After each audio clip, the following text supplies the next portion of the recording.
orang, kita sebut keseluruhan apa yang berkaitan dengan dia. Tapi ada benda yang kita ikut, ada benda yang kita tak ikut kan. Okey. Macam bila kita baca hang tuh lah. Apabila kita baca hang tuh, kita akan jumpa keris hang tuh. Pasal apa kita tak jumpa pedang hang tuh? Bila kita baca tengkolok hang tuh, pasal apa kita tak jumpa serban hang tuh? Bila kita baca tentang hang tuh, sampin hang tuh, pasal apa kita tak jumpa jubah hang tuh? Kerana dia Melayu. Nampak? Pasal tu kehebatan hang tuh tu bukan pada baju, pada seluar, pada kasut dia tu, tapi pada diri hang tuh tu. Kalau dia ada lah. Kubur dia pun tak tahu duduk mana.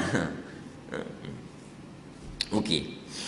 Hadis yang pertama. Jadi saya pagi ni tuan-tuan dapat framework, dia punya gambaran apa dia yang kita nak faham bila kita berkata tentang kasut Nabi. So sekarang ni kasut Nabi tak ada, baju Nabi tak ada, apa cincin Nabi tak ada, pedang Nabi, yang tu khilaf. Pasal memang ada sebahagian ahli sejarah kata yang ada sekarang ni memang yang tu kita boleh buktikan dia pedang memang Nabi guna. Memang pedang tu Nabi pegang guna. Yang tu kita boleh terima lah. Tapi yang lain tu cincin Nabi semua tu sebahagian para ulama kata tak mungkin wujud dah. Di antara dalil-dalil dia pun sebab apabila contoh baju, sahabat-sahabat yang ada baju Nabi, kesemuanya boleh dikatakan bila Nabi nak wafat, mereka pesan suruh balut jenazah mereka dengan baju Nabi. Kebanyakan sahabat yang simpan pakaian Nabi sebelum mereka wafat, mereka kata kalau kami wafat, balut jenazah kami dengan baju Nabi. Tabarruk, okey, yang ni boleh. Jadi kata para ulama, kalau kebanyakan sahabat buat macam tu, yang mana lagi yang sisa-sisa tinggal untuk zaman yang berikut. Kan? Itu kita nak faham. Okey. Kita tengok hadis yang pertama daripada Qatadah, daripada Qatadah. Qultu li Anas bin Malik, kaifa kana na'lu Rasulillah sallallahu alaihi wasallam? Qal lahuma qibalan. Kata Qatadah, aku bertanya li Anas bin Malik, kepada Anas bin Malik. Qatadah ni dia tak dan jumpa Nabi. Jadi sebab itu dia tak tahu. Dia tanya Anas jumpa Nabi. Jadi Qatadah daripada floor tabaqat tabi'in. Dia tak ada jumpa Nabi. Dia jumpa sahabat Nabi, Anas. Dia tanya kepada Anas bin Malik, bagaimanakah keadaan atau sifat kasut Nabi sallallahu alaihi wasallam. Mungkin timbul isu, dia nak tahu buat apa. Dah kata tak ada manfaat, tak ada apa, dah tak ada dah apa, dia nak tahu apa. Tuan-tuan, satu benda kita boleh faham. Manusia ni bila dia cinta, dia kasih, dia sayang, dia akan cuba untuk tahu. Sebagai pengetahuan. Macam kita kasih pada tok wan kita, kasih pada tok kita, dia tak ada dah, kita tanya mak kita, tanya ayah kita, macam mana hidup dia dulu, dia suka makan apa. Tapi bukanlah semata-mata kerana ada keberkatan ke apa. Sebagai satu tanda kita kasih, kita nak kenali dia dengan lebih dekat, itu saja. Sebab itu kita baca kitab Syama'il ni. Walaupun mungkin sebahagian benda yang kita baca tu kita tak buat pun. Seperti pakaian Nabi, kita tak pakai pun. Makanan Nabi, kita tak makan pun. Tapi kita mengaji buat apa? Untuk tanda menzahirkan cinta kita kepada Nabi. Kita sedaya mungkin nak tahu macam mana Nabi. Sebab orang kata apa? Tak kenal maka tak cinta. Bila kita dengar Nabi makan roti kerah, Nabi makan roti 2-3 hari sekali, bila kita baca, kita akan bertambah kasih, bertambah sayang, bertambah kuat ikatan kita dengan Nabi. Tapi taklah bermakna wajib untuk kita buat benda-benda yang tak wajib kan. Macam itulah. Macam bila kita sayang pada satu orang, kita nak tahu semua lah pasal dia. Itu saja. Bagaimanakah keadaan kasut Rasulullah sallallahu alaihi wasallam? Qal, jawab Anas, lahuma qibalan, kedua-dua kasut Nabi ada dua jaluran, ada dua tali qibal. Qibal kalau kita tengok dia ni adalah tali yang besarnya seperti dua jari lelaki dewasa. Maknanya kasut Nabi tu design dia ada dua tali, qibalani, satu qibal, dua qibalani, ada dua tali, yang mana tali tu saiz dia sebesar dua jari orang dewasa. Tali besar tu ada dua qibal, ada dua. Di kasut Nabi tu ada dua. Untuk dia, kalau tak ada tali nak pakai macam mana? Kan? Jadi tali tu macam kita pakai sandal kita lah. Tujuan dia tu untuk menahan jari tu daripada keluar, untuk memudahkan kita jalan. Kan? Okey.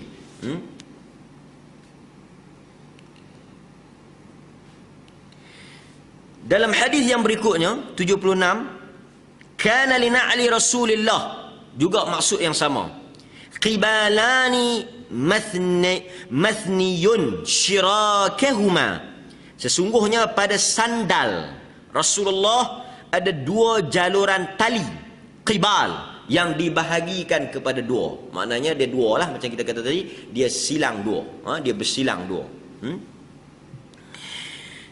Riwayat lain menyebut daripada Isa bin Tahman, akhraja ilaina Anas bin Malik na'laini jardawain lahuma qibalan. Anas bin Malik menunjukkan, Anas bin Malik bawa keluar tunjuk dua sandal yang telah haus. Anas ni dia khadam Nabi, PA Nabi. Jadi dia ni kalau barang-barang Nabi boleh dikatakan dia simpan lah. Jadi Anas bin Malik bawa keluar jardawain, dua kasut yang haus. Maknanya dah nipis dah. Maknanya memang Nabi guna, Nabi pakai kasut tu lah. Sampai haus. Tapak dia tu yang qibalan, mempunyai dua jaluran tali kulit kepada kami. Maksudnya kasut Nabi ni dia punya material dia kulit. Yang pakai plastik tu bid'ah. Bid'ah. Qal fahaddathani Thabit ba'd an Anas annahuma kanata na'lai an-nabi sallallahu alaihi wasallam. Kemudian Thabit memberitahu kepadaku apa yang dia dapat tahu daripada Anas, bahawa sandal yang dia keluarkan itu adalah milik Rasulullah sallallahu alaihi wasallam. Jadi Anas kata, ni kasut yang haus yang tengok ada dua tali ni lah kasut Nabi. Okeylah, Anas simpan kasut Nabi, logiklah, dia khadam Nabi. Bila Nabi wafat, mungkin benda tu dia simpan barang-barang peribadi Nabi, masa Nabi hidup pun dia yang jaga. Barang-barang peribadi Nabi masa Nabi hidup dia yang jaga. Nabi nak qada hajat dia buat pi batu, Nabi nak qada hajat dia angkat air, Nabi beri gigi pun semua siwak semua Anas yang jaga. Kan biasalah kan. Tiba-tiba mai satu orang tak ada kenal mengenal, dia kata dia simpan kasut Nabi. Ra'aituka talbasun ni'al as-sibtiyah. Qal inni ra'aitu Rasulullah sallallahu alaihi wasallam يلبس النعال التي ليس فيها شعر ويتوضأ فيها فأنا أحب أن ألبسها. Yang ni satu lagi. Dia cerita daripada Ibnu Umar, daripada Abdullah Ibnu Umar. Ini Abdullah bin Umar ni terkenal orang yang paling kuat ikut Nabi, sehingga akan diriwayatkan dekat-dekat dia nak mati mata dia buta. Sebab apa? Sebab dia duk ambil air semayang, dia basuh dalam mata. Ni dia bubuh air dalam mata. Kerana bila orang tanya, awak yang hang buat macam ni? Aku tengok Nabi buat. Abdullah bin Umar ni bila dia lalu, dulu masa dia lalu dengan Nabi, ada pokok dia kena tunduk, Nabi tunduk. Sebab ada pokok, Nabi tunduk. Lepas Nabi mati wafat, Abdullah bin Umar lalu, pokok tak ada dah, dia tunduk juga. Tu, punya syadid tu. Pasal itu Abdullah bin Umar ni dia terkenal dalam fiqh. Ni untuk pengetahuan tuan-tuan. Dalam fiqh, kalau pendapat Abdullah bin Umar memang kerah. Kalau fatwa Abdullah bin Umar memang kerah, ketat. Kalau hak longgar ni, hak mudah ni, siapa dia? Ibnu Abbas. Sebab tu dalam fiqh ni dia terkenal dengan keketatan. Bahasa apa keketatan ni? Dia panggil apa? Dia panggil rigid. Dalam fiqh ni pandangan yang rigid Abdullah bin Umar. Tapi bukan rigid hak menyusahkan, maknanya dia betul-betul syadid lah, dia tak ada ni. Tapi yang longgar, ruksah, rakhais, yang orang kata pemudah, yang senang ni kebanyakan akan datang daripada fatwa Abdullah ibn Abbas. Yang ketat pun tak, longgar pun tak, lah kita. Kata Abdullah ibn Umar, aku melihat engkau memakai sandal as-sabtiyah. Yang ni bukan Abdullah bin Umar kata, yang ni Ubaid bin Juraish. Ubaid bin Juraish ni dia kata kepada Abdullah bin Umar, ra'aituka talbasun ni'al as-sabtiyah. Aku tengok hang pakai sandal as-sabtiyah. As-sabtiyah ni kasut yang diperbuat daripada kulit lembu. Kulit lembu. Kulit lembu yang tiada bulu. Macam contoh Ubaid ni kata, aku tengok hang pakai kasut kulit lembu ni. Pasal apa? Kan. Lepas tu kata Abdullah bin Umar, dia kata apa? Dia kata, inni ra'aitu Rasulullah sallallahu alaihi wasallam yalbasun ni'al allati laysa fiha sya'arun. Kerana aku melihat Nabi memakai sandal yang tiada bulu, jadi aku pun pakailah kasut yang tak ada bulu. Jadi tak pelik lah, memang dia ni dengan nak ikut Nabi cukup. Sehingga orang tanya, ni hang tunduk pasal apa ni? Dia pun heran lah, tak ada apa-apa dia tunduk. Abdullah bin Umar kata, dulu masa aku jalan dengan Nabi, di sini ada pokok. Jadi bila Nabi nak lalu, dia tunduk. Sekarang ni walaupun tak ada pokok, tapi aku kata apa? Aku nak ikut juga macam mana Nabi SAW. Dah ada ke orang lain pun kena buat? Apa yang tak tunduk tadi, apa ghostan balik? Apa tunduk lain? Dah. Benda ni individu. Individu kan? Bukan syariat. Okey, sikit kita nak sentuh. Yang lain tu makna yang sama. Sikit kita nak sentuh. Isu kulit ni, ulama khilaf pada penggunaan kulit sebagai material dalam kehidupan kita. Nabi sebut, ayyuma, hadis Bukhari, ayyuma ihabin dubira faqad tahura. Nabi kata mana-mana kulit lepas disamak suci. Ayyuma ihabin dubira faqad tahura. Mana-mana kulit yang kamu samak, pakailah, suci.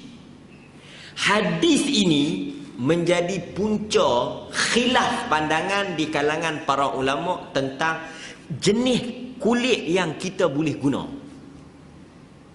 Sebab itu ada pandangan ulama yang mengharuskan semua jenis kulit binatang, sama ada yang halal dimakan atau haram dimakan, disembelih ataupun tak disembelih. Poin dia samak. Okey, samak ni apa pula? Saya duk pergi ambil kulit, duk pergi basuh ayak tanah pula. Samak ni buang lemak darah tu. Bila kulit dia ada lemak, dia ada darah, proses buang lemak, buang darah tu dia panggil samak. Kikih apa? Lemak darah tu dia panggil samak. Maknanya lepas buat proses tu, kulit apa pun pakailah, termasuk kulit babi. Kan? Sebab tu kalau tuan-tuan baca Fatwa Qaradawi dia antara yang berpegang dengan pandangan kulit babi pun boleh pakai. Bukan dia seorang ya, sebelum daripada tu pun ada. Yang kata, sebab dalam hadis tu kata ayyuma, general. Cuma mai pandangan-pandangan yang berikutnya, depa ambil hadis-hadis yang lain, dia berkata kasut yang kita boleh guna kulit yang binatang yang halal dimakan saja. Kemudian yang disembelih, ini khilaf banyaklah. Tapi saya nak bagi tahunya ada pandangan tentang isu kulit yang boleh kita pakai walaupun daripada binatang yang haram dimakan. Setengah tu babi ni tak boleh sebab dia najis. Tapi binatang ni kalau yang tak boleh makan pun tak apa, macam buaya kita tak boleh makan tapi boleh guna kulit dia. Itu pun khilaf kan. Tapi ada pandangan ulama juga yang menghalalkan semua jenis. Okey. Okey. Berikutnya, yang ni kita nak kena ikut. Bab ni kita nak ikut. Apa dia? Daripada Jabir bin Abdullah, dia meriwayatkan anna Nabi sallallahu alaihi wasallam naha. Yang ni baru mai syariat. Yang tadi ni style gaya, Nabi pun tak pernah suruh. Tapi yang ni Nabi suruh, Nabi larang. Naha an ya'kula, yakni ar-rajula bishimalih aw yamshiya fi an-na'li wahidah. Sesungguhnya kata Jabir, Rasulullah sallallahu alaihi wasallam melarang makan. Nabi larang makan menggunakan tangan kiri, bukan guna kasut. Makan guna tangan kiri. Dan yamshiya fi na'li wahidah, berjalan dengan hanya memakai sebelah saja. Pasal apa? Ulama pun cubalah duk fikir. Pasal apa? Timbullah macam-macam pasal. Satu, keselamatan. Faktor keselamatan. Nabi larang kita pakai kasut sebelah tu adalah bertujuan untuk security. Sebab orang yang berjalan kasut sebelah ni dari sudut kesihatan pun tak bagus, dari sudut keselamatan pun tak bagus. Boleh jatuh, boleh tergelecek dan sebagainya. Yang kedua, agak-agak apa? Pasal apa ulama kata? Muru'ah. Nak jaga maruh kita. Pasal orang Islam ni dia bukan boleh buat benda-benda yang menjatuhkan ayak muka dia. Dia bila nak buat satu benda, dia kena fikir benda ni nak bagi aku malu ke tak malu. Pakai kasut sebelah ni, orang tengok jatuh tak maruh. Orang gila. Jadi benda tu boleh mencemarkan aib kita, boleh mencemarkan maruh kita. Agama tak bagi. Jadi pasal-pasal ni ulama yang andaikan. Nabi tak sebut pun. Nabi cuma kata jangan pakai kasut sebelah. Nak pakai dua-dua. Tak mau buang langsung. Orang curi sebelah kasut kita, buang tu, tak payah pakai. Ataupun kalau kita nak pakai, balas kasut orang.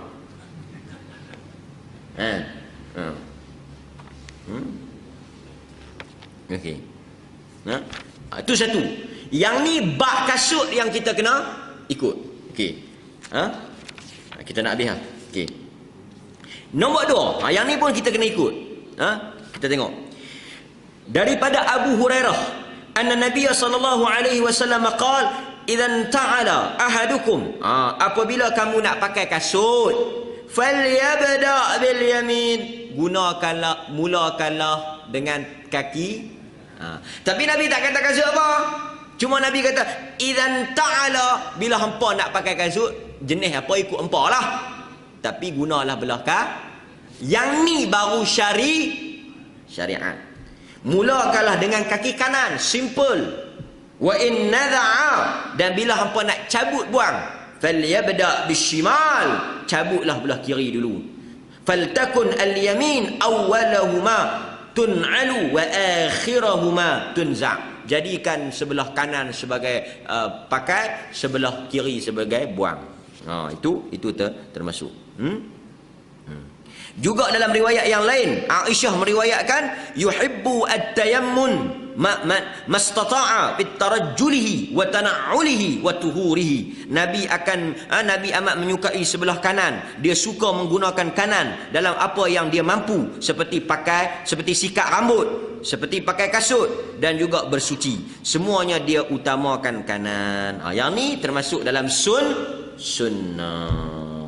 Wallahu ta'ala a'lam. Wa sallallahu ala nabiyyina Muhammad walhamdulillahi rabbil alamin. Minggu depan berkaitan dengan cincin dan juga isu-isu yang berkaitan dengan cincin. Wa sallallahu ala nabiyyina Muhammad. Assalamualaikum warahmatullahi wabarakatuh. Terima kasih kepada tuan-tuan semua. Tak ada lagi. Kita tengok. Okey. Kitab ni dah ada kat masjid Ada. Siapa-siapa yang nak dapatkan terjemahan kitab ni boleh berhubung dengan Fadilatul Syekh Cik Gulamin hafizahullah. Okey. Tak ada. Boleh dapat dengan Cik Gulamin.